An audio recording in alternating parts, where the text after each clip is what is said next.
Welcome back to Reddit Tales by Uncle Sammy. I see you, I appreciate you, and I'm thankful you subscribed and keep showing up. This space is built on your insights. Leave your thoughts and lessons below. Now, cue the tension, cue the truth, let's get into it. The cruelest thing Soleil did was leave me the same day I got laid off, look me in the eyes in a cold parking lot, and say, "I'm done. You're nothing without your job." Like the years we built meant nothing the second my paycheck stopped. She didn't argue, didn't hesitate, didn't even pretend to care. She just took my spare keys, tossed a prenuptial agreement onto my windshield like a receipt, and walked away with the kind of calm you only have when you've been planning your exit for a long time. Here is how it happened. The day Soleil Whitlock left me was the same day my badge stopped working. Security walked me out of the glass lobby in Cleveland like I had stolen air, even though I had given that company 12 straight years. I told her, steady, that I'd been laid off. She stood in the parking lot with her coat cinched tight, tapping acrylic nails against her phone case, a habit she had whenever she was about to lie. She looked me over once and said, "I'm done. You're nothing without your job," then reached for a car door and vanished. Lake Erie wind cut through my suit, and traffic hissed on asphalt along Superior Avenue.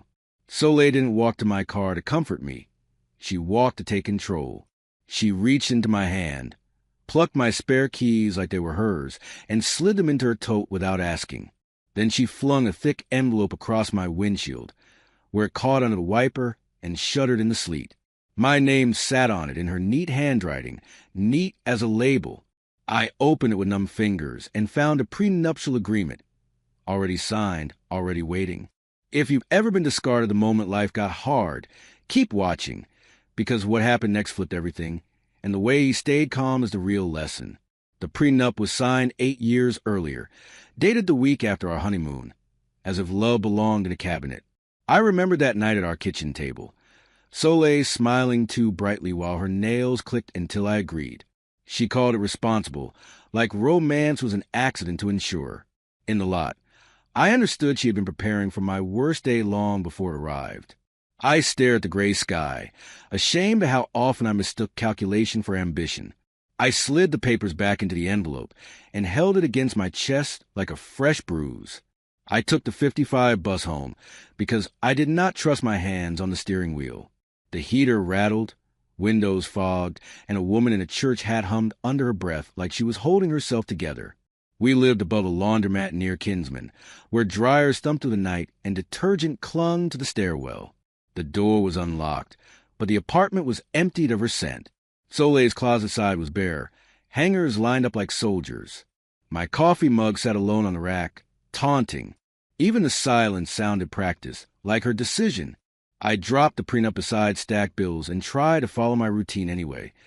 Rinse hands, fill kettle, grind beans, breathe. Halfway through, I realized I was making coffee for 2 out of muscle memory, and that small mistake hurt more than the layoff. I sat on the couch and let memories arrive in jagged pieces. At our anniversary dinner in Shaker Heights, she counted the tip out loud. On vacation at Puddin' Bay, she tracked every expense while I watched the water. I called it ambition because admitting it was strategy felt worse. I should have listened earlier. By morning, my pride felt like a stone in my ribs. I walked a corner store on East 79th, bought a newspaper I did not read, and stood under the awning while sleet leaned sideways. I kept checking my phone, not for an apology, but to see if the world still had rules. My father used to wake me at dawn for runs, no excuses, telling me traction matters more than comfort. I used to roll my eyes and jog anyway. Now I wished I had asked him how to rebuild when you are tired of rebuilding. For real. Around noon, my phone buzzed with an unfamiliar number. I almost let it die, convinced nothing good could reach me in that apartment. A calm woman introduced herself as Marlo Gaines, attorney with Dunbar, Kersey, and Pike, calling about the estate of my great-uncle, Ellington Whitlock. I had met Uncle Link twice at funerals, always quiet, always watching. Marlo said, carefully, that I was the sole heir. Then she added the figure, approximately $500 million. The laundromat dryers below thumped like distant drums as my mind tried to stay upright. I laughed once, then felt nothing else. Marlo asked if I was somewhere safe, if I could write down steps, if I had identification ready. Her voice did not sound like a scam. It sounded like procedure. After we scheduled a meeting, I sat on the floor with my back against the couch and stared at the prenup. Suspicion crawled in. Had Soleil known? Was that why she watched my promotions like weather reports? I remembered Uncle Link handing me a small wooden box when I was 16, telling me patience is a weapon. Back then I smiled. Now those words landed like a lock clicking shut. I opened my laptop and searched my uncle's name until my eyes burned. There were old articles about a logistics company he sold, a scholarship fund he never advertised, and a shipping technology firm headquartered in Atlanta. Nothing flashy, no scandals, just quiet accumulation that made the inheritance feel more real, and it made Soleil's timing feel uglier. I forced myself to breathe through the nausea and wrote a list of my journal the way I used to write shift notes. Verify, secure, separate, protect. Celebration could wait. Protection could not. I had ignored red flags because I hated conflict. The next morning I walked into Dunbar, Kersey, and Pike, hand steady, stomach knot. Marlowe slid a folder across a table that smelled like lemon cleaner and fresh paper. She explained the trust in plain language. Assets diversified, properties in 3 states, controlling shares in the Atlanta firm, and cash placed to minimize chaos. My role was beneficiary and decision-maker, but only after verification, a financial education course, and independent counsel of my choosing. I respected that my uncle had built guardrails, even for me. When Marlowe asked about my marital status, I answered once and did not elaborate. On the way home, I stopped at a public library and called Keziah Rowe, a family law attorney my cousin recommended. Her voice was soft but direct. She asked for the prenup, the timeline, and whether Soleil had moved money. Then she told me the first rule. Stop explaining yourself to someone who already decided your value. That evening, I boxed Soleil's leftover things without drama. A scarf, a bracelet, a framed photo she once called lucky. I labeled the box with her name and the date she left, and slid it under bed like a record for proof. The first week after the layoff, I treated my days like training. I woke at 5:10 a.m., ran along the lakefront, then came back to shower and cook eggs slowly, the way my grandmother taught me. When anxiety hit, I washed dishes that were already clean because motion kept me from spiraling. I read about trusts and foundations until my eyes ached, highlighting clauses and writing questions for Marlowe. I did not buy a car. I did not tell anyone about the money. I practiced sitting still with discomfort because that was the only muscle I had neglected. Soleil broke her silence on day 4 of the text. Are you okay? No apology, no ownership, just a question designed to collect data. I stared at it longer than I should have, then set the phone down. That afternoon, I rode the bus to a barbershop off Buckeye, sat in the waiting area, and listened to men talk about layoffs, rent, and how quickly people vanish when money gets tight. One man said, "Folks love you when you're useful." I felt the sentence settle in my chest like a weight, and I knew I would not chase her. 2 weeks later, our landlord called, awkward and cautious. Soleil had asked to remove her name from the lease and hinted that I might be unstable without work. I thanked him and emailed proof of rent paid to the end of the term, plus a letter stating any changes required my signature. When I hit send, my hand stayed steady. In the marriage, my calm was treated like weakness. Now it was leverage, and Soleil was trying to rewrite me as a problem, so her exit looked clean. That realization stung. I promised myself I would not help her lie. I saw Soleil again in a coffee shop near Playhouse Square. Late afternoon, winter light thin on the tables. I arrived early and sat facing the door. She walked in with a new coat and a practiced smile, nails clicking on the counter as she paid. When she noticed me, the smile softened, but her eyes stayed alert, measuring. She sat without asking. "Jabari," she said, voice sweet, "I just want to check on you." I nodded once. "I'm managing," I replied, and let the word end the sentence. Her eyebrows lifted, like she expected a confession. Or a plea. Soleil tried warmth first. "I didn't want to leave," she said, tapping her nails against the cup Hertel. Then she shifted into practicality, talking about the economy and how couples struggle. She spoke as if our marriage was a business plan, that hit a delay. I listened, because silence makes people reveal their real goal. When she asked whether I had found anything yet, I said, "I'm handling it." Her mouth tightened. She wanted numbers, not feelings. I let her walk out without giving either, and my chest finally loosened. Outside, the city moved on, indifferent and loud anyway. Keziah filed a divorce the next week, slow and clean, because I refused to rush anything tied to my future. Soleil's attorney requested mediation, and implied my layoff had confused me. Keziah replied, we would proceed under the terms Soleil drafted and presented. Soleil called, then called again. I let every call go to voicemail and listened once, saving each message like a receipt. Her tone shifted by degrees. Concern, irritation, anger dressed as worry. I did not debate her voice. I finished the required course, asked Marlowe hard questions, and stayed quiet around people who live for gossip daily. The Atlanta firm needed a shareholder meeting by early spring. I flew down in March with one carry-on, wearing a charcoal suit. In the airport, families rushed and travelers barked into headsets. Proof the world never pauses for heartbreak. I stayed near College Park, not in luxury, because I wanted discipline to lead my choices. The office sat in a renovated building. I listened longer than I spoke, asked about operations, and watched who answered directly versus who performed. My uncle left me money, but he also left me a test. Stay grounded when strangers start calling you sir. Back in Cleveland, I took consulting with a nonprofit that helped laid-off workers retrain. I did it to stay close to real life, not because I needed money. My mornings stayed the same: run, shower, coffee, journal. When shame hit, I played a jazz record my uncle mailed me, still sealed like a warning. I began therapy because pride can stretch pain into something permanent. My therapist asked what I avoided most, and I admitted confrontation. She said, silence is only strength when you choose it. That line followed me whenever I wanted to text Soleil, just to stop feeling small. Soleil's consequences did not arrive as thunder. They came as invoices and small humiliations. A friend stopped returning calls. The new man in her photos, a trainer named Desmond, posted loyalty quotes, then vanished from her feed. Soleil began selling designer pieces online and called it spring cleaning. She moved from the condo she bragged about to a smaller unit off Euclid, cropping backgrounds so nobody noticed. When she saw my aunt at a grocery store, she smiled too hard and asked casual questions about me.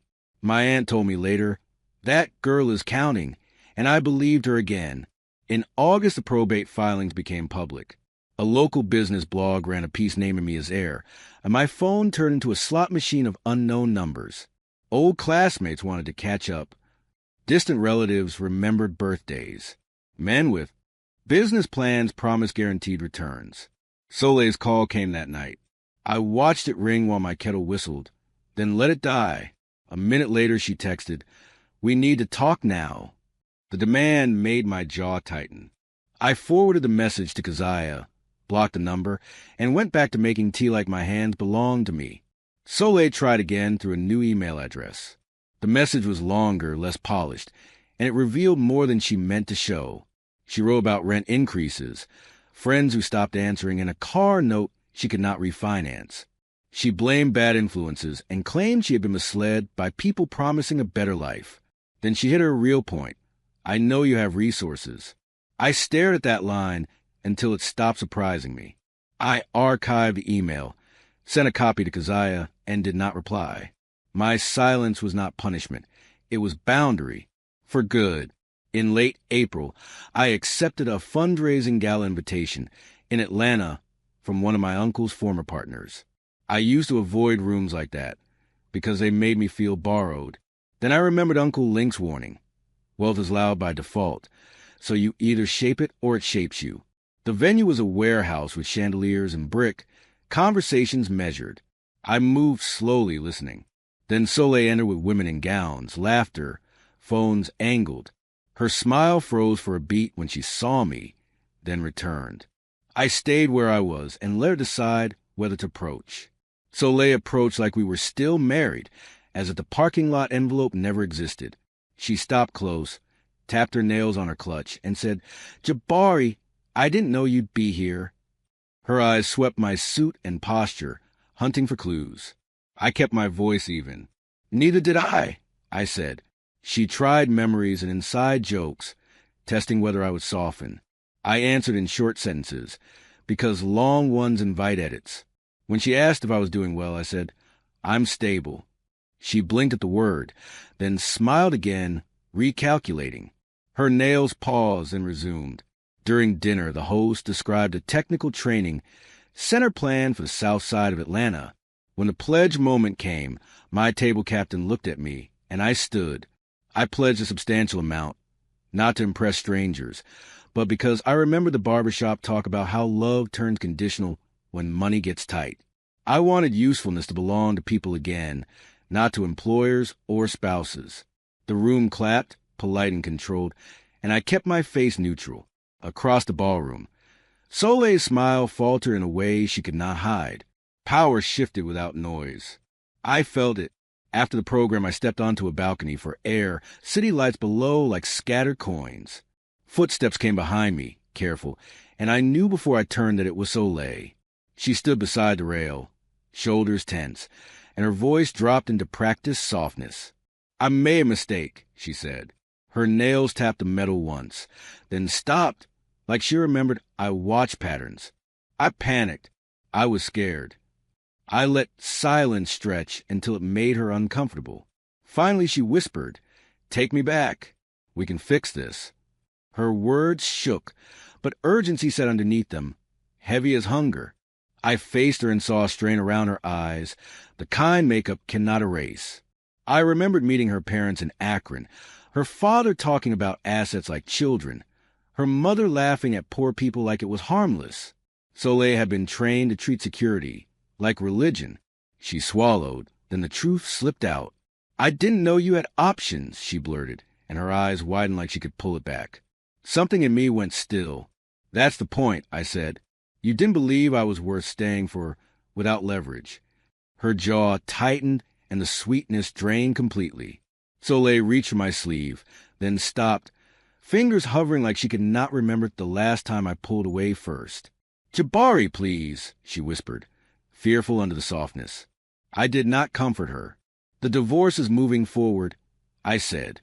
"We'll follow the agreement you handed me." Her face shifted. Disbelief, anger, calculation. "You're going to throw away our years," she snapped. I kept my voice low.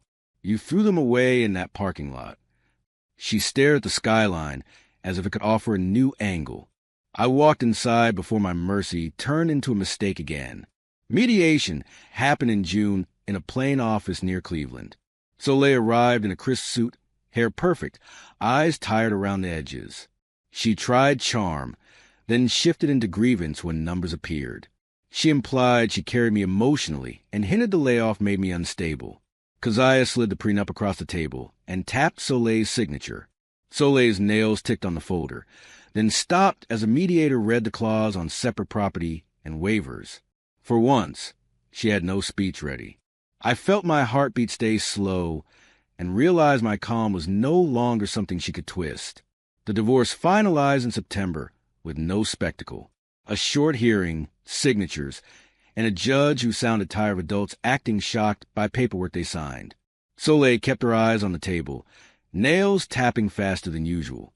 When it ended, I did not feel victorious. I felt clean, like a splinter removed.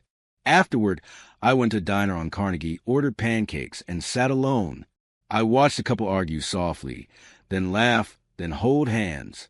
I promised myself I would never confuse performance for love again. Outside, rain warmed the pavement, and my breathing finally matched my steps. In October, I launched the Whitlock Skills Foundation with no press conference. We met in a library conference room and approved our first grants: training vouchers, child care stipends, transportation cards. I visited a program site and spoke with adults learning warehouse skills. I did not mention inheritance. I talked about showing up tired and keeping receipts on your own progress. A man told me he had been laid off too and thought it was over. I said it changes shape, but it keeps going. Driving home, I realized my uncle's gift was a chance to be useful without being used. In November, Soleil showed up outside my building without makeup, hair pulled back, shoulders slumped. She looked smaller, not because life punished her, but because her strategies met reality. "Jabari," she said, voice rough, "I can't do this alone." My old instinct to fix things rose. Then I remembered the parking lot and the word nothing. I kept my tone gentle. "You have choices," I said, and she flinched at the word. I handed her a card for the nonprofit and a number for a counselor. I did not invite her in.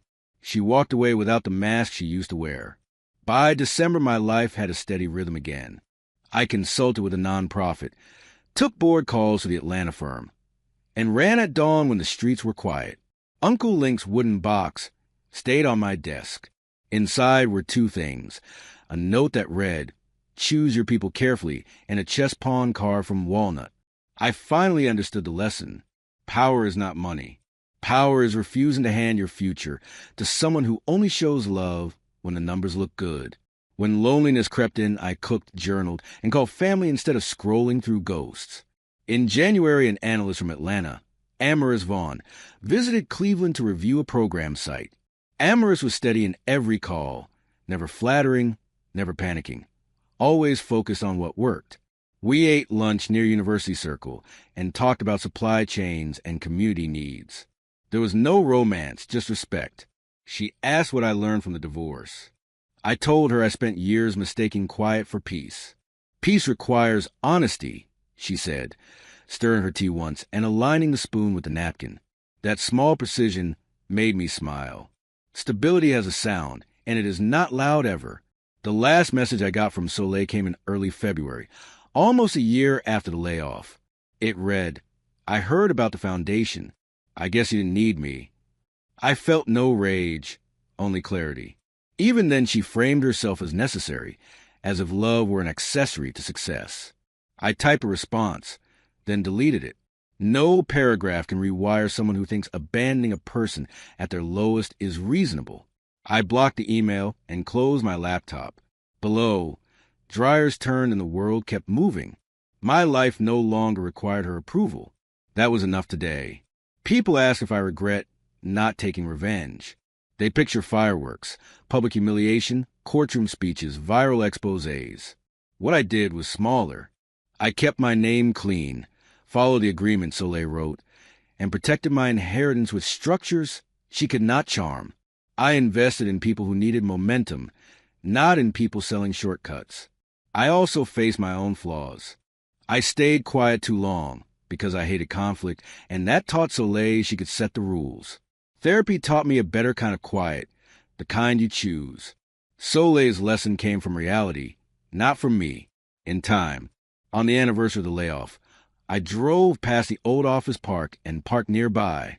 The building looked the same, but the company logo had changed, like it had already forgotten me. I sat with the engine off and felt what I had postponed. Losing the job hurts. Losing the marriage hurt differently, because it revealed conditional love. I did not turn Soleil into a villain.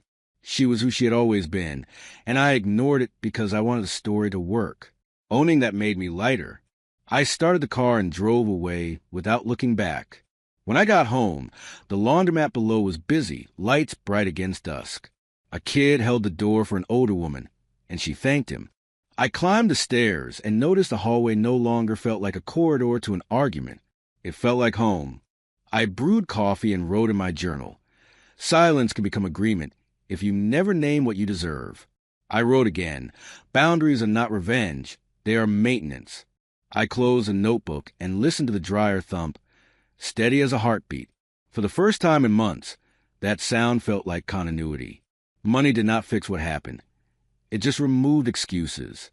When the trust finalized, I built layers Soleil could not penetrate. Independent counsel and a paper trail for every decision. I learned to say no without explaining, and to pause before answering.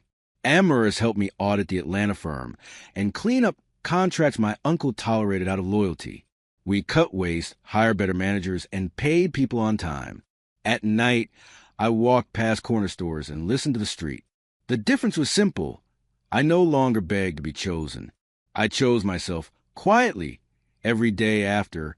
If this story hit you, drop a comment with one word: boundaries. I want to know who's choosing peace over being used. And I'll pin the realest one. Soleil never apologized in words that held weight, and I stopped waiting for it. Her cruelty was simple.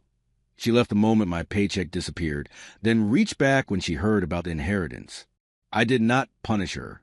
I just stopped offering my life to someone who treated love like a transaction. My mornings begin with the same ritual: shoes by the door, breath in air, coffee afterward, journal open, plans in ink. The work continues, the foundation grows, and my peace stays private. If she ever tells a story, she will call it timing. I call it truth. The end.